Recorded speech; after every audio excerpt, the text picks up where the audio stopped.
Bonjour à tous et bienvenue sur ma chaîne Vintage Ride Symphony. Avant ma quarantaine, j'ai décidé d'ouvrir ma chaîne YouTube. Bienvenue sur le premier épisode, let's go!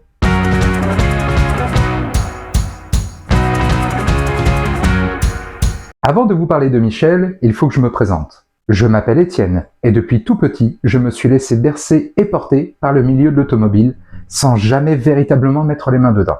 Aujourd'hui encore, je ne sais pas changer mes propres plaquettes de frein. Le plus vieux souvenir que j'ai remonte à mes 6 ans, où chez ma grand-mère, j'avais une cassette vidéo de l'émission Turbo. Sur cette cassette vidéo, il y avait le fameux essai de la Ferrari F40 LM sur le circuit du Mas du Clos par Jacques Lafitte, en mocassin.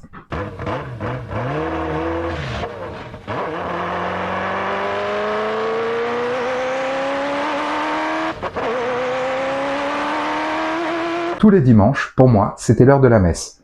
Automoto, Turbo, puis Direct Auto, et encore un tout petit peu plus tard avec Wheeler Dealers ou encore mon émission phare Vintage Mécanique. Et c'est sans compter tout le YouTube game français autour de l'automobile. On pense évidemment à Smells Like Gasoline, on pense à Anthony BTLV par exemple, TCQR, Boiserie, Villebrequin, j'en passe des meilleurs, il y en a tellement et tellement que je ne pourrais pas tous les citer. À mes 19 ans, j'ai eu ma première voiture, une 206 1,4 litre de 75 chevaux. C'était une super petite bagnole pour un jeune conducteur, même encore aujourd'hui. Cette voiture était de 1998.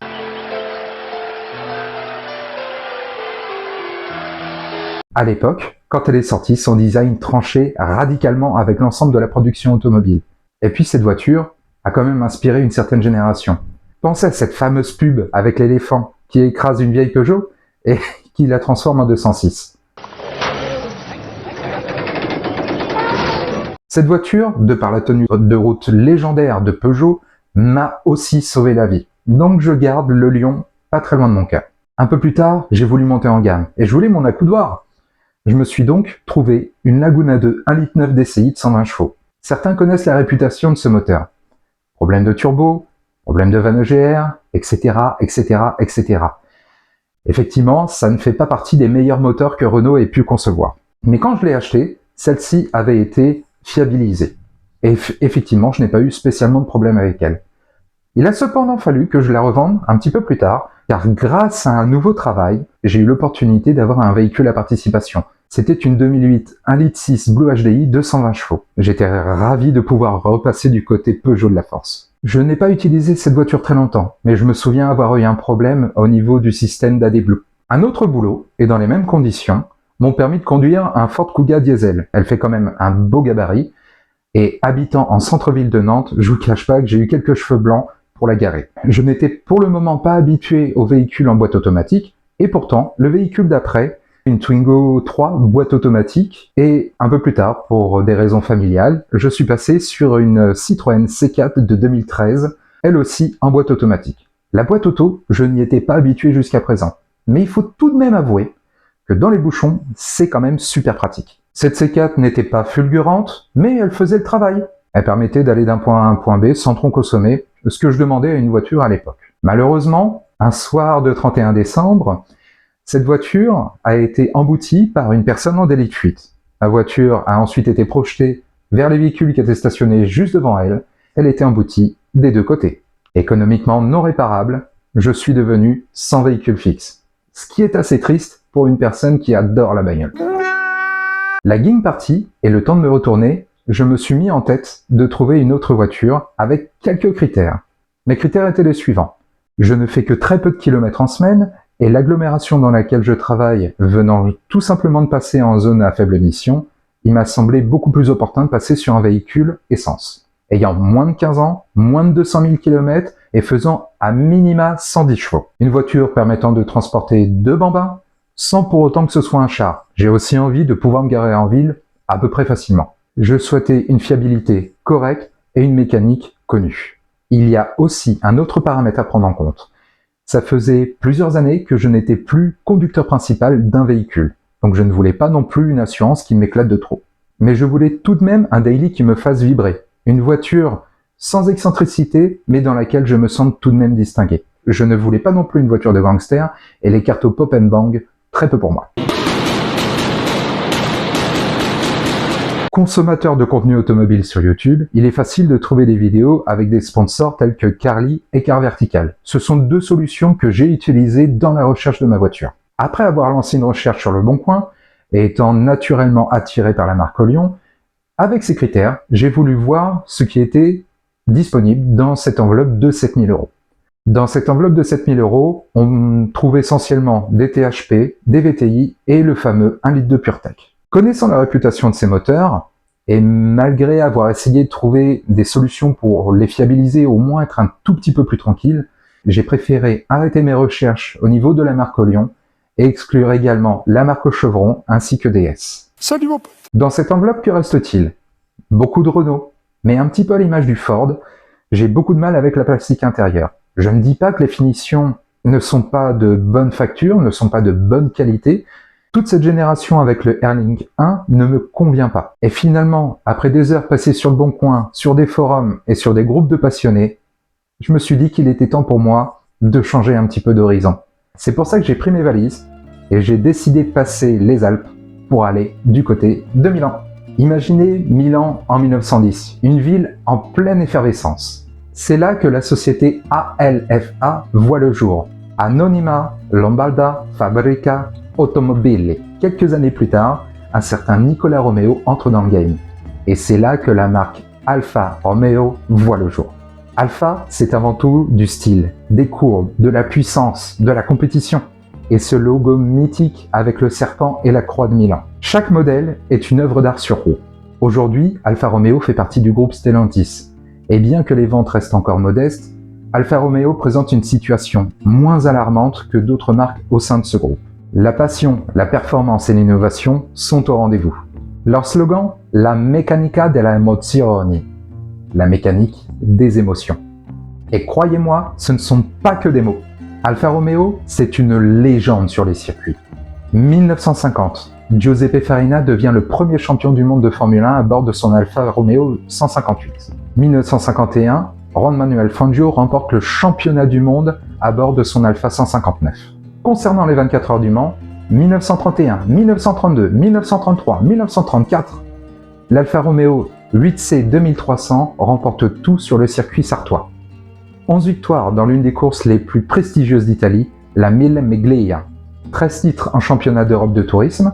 Entre 2018 et 2023, Alfa Romeo revient en tant que sponsor de l'équipe de F1 Sauber. Alfa Romeo a également brillé dans bien d'autres championnats comme par exemple le DTM ou la Formule 3. La marque a toujours été synonyme de performance et d'innovation. Quand vous conduisez une Alfa Romeo, vous sentez l'âme de la course. C'est cette passion pour la conduite et l'excellence qui unit les propriétaires d'Alfa Romeo. On leur a même donné un nom, les alfistes. Les alfistes, ce sont ces fans inconditionnels d'Alfa Romeo. Mais attention, ce n'est pas qu'une question de posséder une voiture. Être alfiste, c'est un état d'esprit, une passion débordante pour la marque. C'est un peu comme faire partie d'une grande famille, où tout le monde partage ce même amour pour les belles mécaniques et pour les sensations fortes. Parmi les grands alfistes, on peut trouver Enzo Ferrari, qui avant de fonder sa propre marque, a conduit sur Alfa Romeo et a même travaillé pour Alfa Romeo. Steve McQueen, ce fameux acteur américain, possédait plusieurs Alphas. On peut penser à Jay Leno, le présentateur américain, grand fan d'automobile en général, possède lui aussi plusieurs Alfa Romeo. On peut aussi penser à Jeremy Clarkson, qui au fil des saisons de Top Gear et de The Grand Tour, n'a pas cessé de montrer une passion débordante pour Alfa Romeo. Les citations du présentateur à la gloire de la marque sont légion. Mais si je devais en retenir une, You cannot be classed a proper petrolhead until you have owned an Alfa Romeo. Et par chez nous, on peut penser à Grégory Galifi. Les alfistes ne sont pas des conducteurs ordinaires, ils ont ce petit quelque chose en plus. Ils ne voient pas leur voiture comme un simple moyen de transport, mais bien comme une œuvre d'art, une extension de leur personnalité. Ils aiment parler de leur Alpha, échanger des anecdotes, mais surtout ils aiment conduire. Pour eux, chaque trajet est une aventure. Pour mon nouveau départ, il m'a semblé justifié que je m'intéresse à la marque. Dans mon budget et avec mes critères, les seuls modèles disponibles étaient des Alfa Romeo Mito ou des Alfa Romeo Giulietta. Je me suis naturellement tourné vers la Giulietta, étant donné la contrainte de place que j'ai. Et je suis tombé sur une annonce d'une Giulietta, 1,4 litre multi-air de 170 chevaux. D'autres modèles sont encore plus fiables ou plus puissants, mais il m'a semblé tenir un bon compromis entre puissance, fiabilité et coût d'entretien. J'ai pu voir des témoignages de fiabilité globale, toutes relatives aussi bien au niveau de la marque que du modèle. Cependant, le fond reste le même. Un moteur est une mécanique, un moteur est une machinerie, et cette machinerie a besoin d'être entretenue. Quand on respecte le plan d'entretien, le moteur peut tenir très longtemps. Je n'avais jusqu'à présent jamais possédé de voiture dite premium. Mais quelle finition du tonnerre! Alfa Romeo est une marque de passion et de passionnés, et l'idée de faire partie des alfistes m'a assez plu. J'ai d'abord fait mon rapport car vertical, et la voiture ne pouvait pas être plus transparente. Kilométrage évolutif, n'a jamais tapé, elle paraissait être une très bonne candidate. Rendez-vous fut pris. Arrivé sur place et après passage du Carly, celui-ci a fait apparaître 4 défauts mineurs. Autrement dit, rien d'alarmant. Mais surtout, dès que je suis monté dedans, je suis tombé amoureux. Heureusement, quelqu'un m'accompagnait et m'a aidé à garder les pieds sur terre. J'étais amoureux, mais vigilant tout de même. Le vendeur avait de très bons arguments pour moi. Le turbo venait d'être remplacé, les injecteurs également. Pour moi, c'était une voiture qui ne méritait juste qu'à être bichonnée. Acquisition faite, rien ne prédestinait cet Alfa à recevoir un nom. Mais il s'est imposé de lui-même. Ma Giulietta a reçu le nom de Michel. Mais pourquoi Michel ?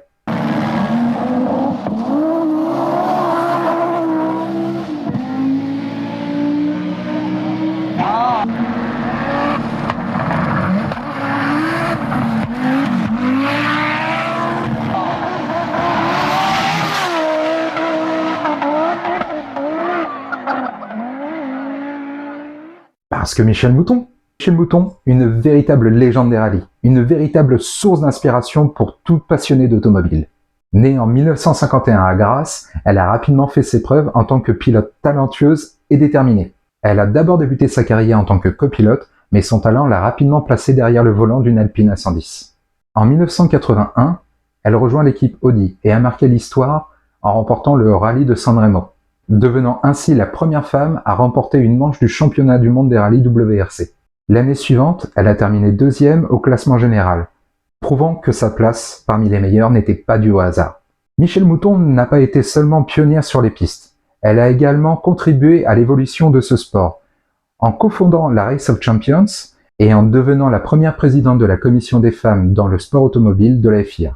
Son parcours est un témoignage de courage, de passion et de persévérance, inspirant des générations de pilotes à venir. C'est avec cette même passion et détermination que j'ai décidé de franchir une nouvelle étape. Cette acquisition était l'une des conditions pour me lancer sur YouTube, et je suis très fier de vous présenter Michel.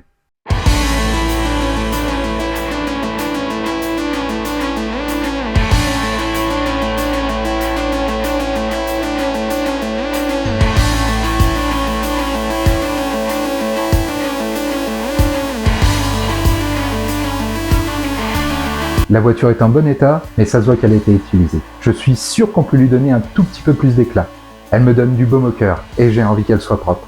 Un bon nettoyage lui ferait le plus grand bien. La prochaine vidéo se consacrera donc à son detailing, à ma façon. Pensez à liker cette vidéo, abonnez-vous à la chaîne, et tiens à vos bisous. Finalement, ça ne s'est pas passé comme prévu. Le vendredi 13 décembre dernier, la voiture s'est mise en sécurité et une énorme fumée blanche est sortie du pot d'échappement. Une fois remorqué chez Alfa Romeo, les techniciens ont constaté que le turbo était cassé. 2 semaines après avoir acheté le véhicule, avec un turbo qui est censé être neuf, nous n'avons pas trouvé de terrain d'entente avec le vendeur, et donc nous avons fait intervenir nos protections juridiques. La prochaine vidéo ne se consacrera donc pas à son detailing, mais à comment se passe une expertise. Tiens à vos bisous. Avant d'aller voir le véhicule... Oh Minou! Oh non, c'est pas le moment. Ah, je suis désolé mon chat. Ah oui, bah miaou, hop. Hop, désolé.